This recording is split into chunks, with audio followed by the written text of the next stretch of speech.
everyone, my name's Danielle and welcome to another episode of Board Game Bakes. This is a fun show where we make some board game pieces and components in edible form. This week we're going to focus on SHIPSHAPE by Calliope Games. They're actually nice enough to send me a copy of the game to play and recreate, and they're actually going to play taste the game later this week. I shipped them the cookies and they played it themselves. So excited! The cookies are a rum sugar cookie with a rum royal icing because they're pirates. It just makes sense. And these cookies are pretty unique because in the center of all the pieces for the game are huge holes.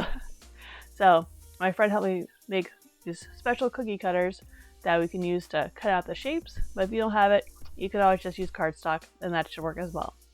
Let's get started. The first step in our voyage is to make a rum infused sugar, mainly just because to add a little bit more rum flavor to the cookies.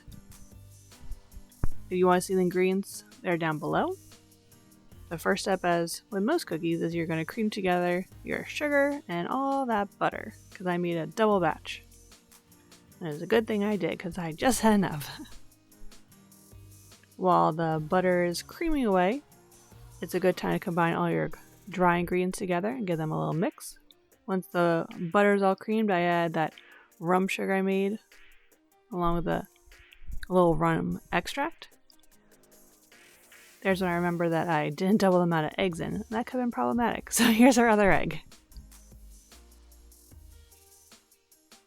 And we're going to mix that till they're combined, and then we're going to slowly add in the rest of our dry ingredients.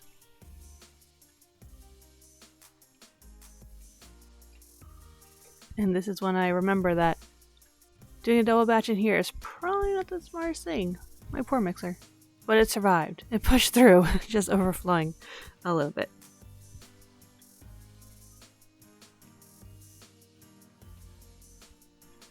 And then, like with most sugar cookie doughs, I'm going to break it up into different parts.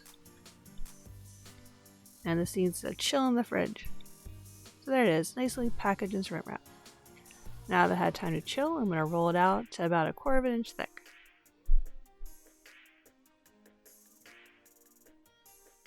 I have these fun cookie cutters that my friend made me. So when you put the first one down, in the middle it has a grid. And then based on what tile you're trying to do, you include the 1, 2, or 3 part and use that to cut holes in it. It's pretty cool. And very satisfying. But if you don't have access to a 3D printer, you could also probably just make the same thing out of parchment paper. Here's the cookies with the holes punched out, and I baked them at 350 degrees for 7 to 9 minutes. Now I realized I've never actually shown how I make my royal icing, so we're going to put in here.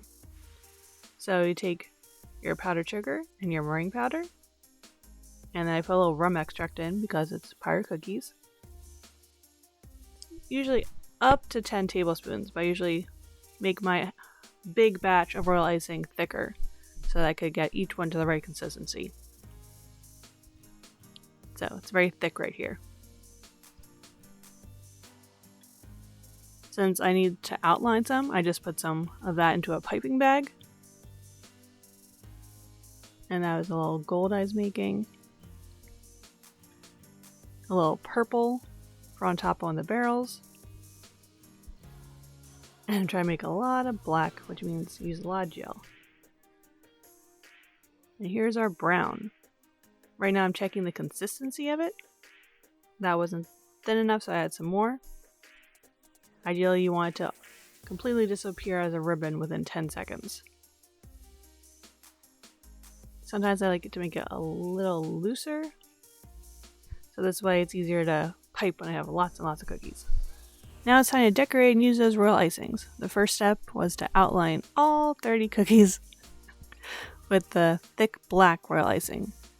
This way it gives you sharp edges when you fill later. And it was fun actually having the cookies with so many different shapes. Though it did take me a long time to do 30 of them.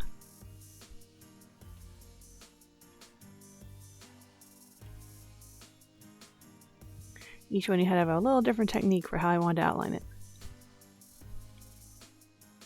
Now it's time to fill and fill and fill and fill some more. since the icing was thin enough, I was able to pretty much fill it all in at once and then just spread it out before it hardened too much. Phew, one down.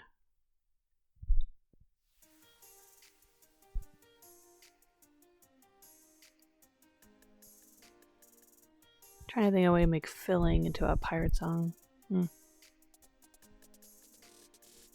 Now this is the fun part. I had many attempts, but I finally made my own stencil so I could get some nice wooden marks on there. So I used my airbrusher. And I went through to all the different ones and put the gold blob first. Next was the cannon. So first I just drew with black edible markers a circle, and then used my black outlining royal icing to make the cannon shape.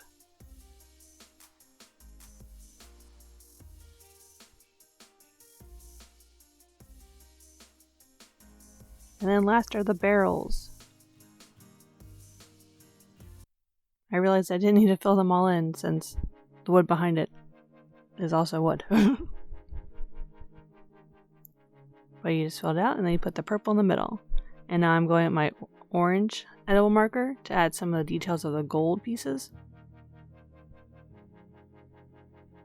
My technique improved over time, thankfully. If you can see there, I have the tiles. I'm trying to copy the lines I see on the tile. And now is the fun part. You get to do all the numbers. So each one of these was paired with its own tile, and the numbers here correspond with the numbers seen on that tile. So this one's 440.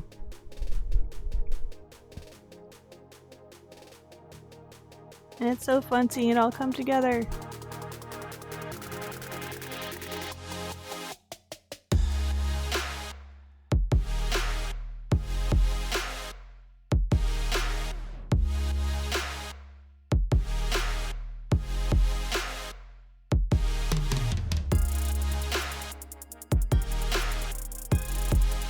Thanks for watching another episode of Board Game Bakes. I hope you enjoyed learning how to make your own SHIPSHAPE tiles. Please comment below if there's any game you'd like to see featured, and while you're down there, like the video and hit subscribe. Tune in on Friday at 12 p.m. EST to watch Risa from Calliope Games actually playtaste the game with her friends. I'm very excited, and you should be too. Keep playing games and keep them sweet. Bye!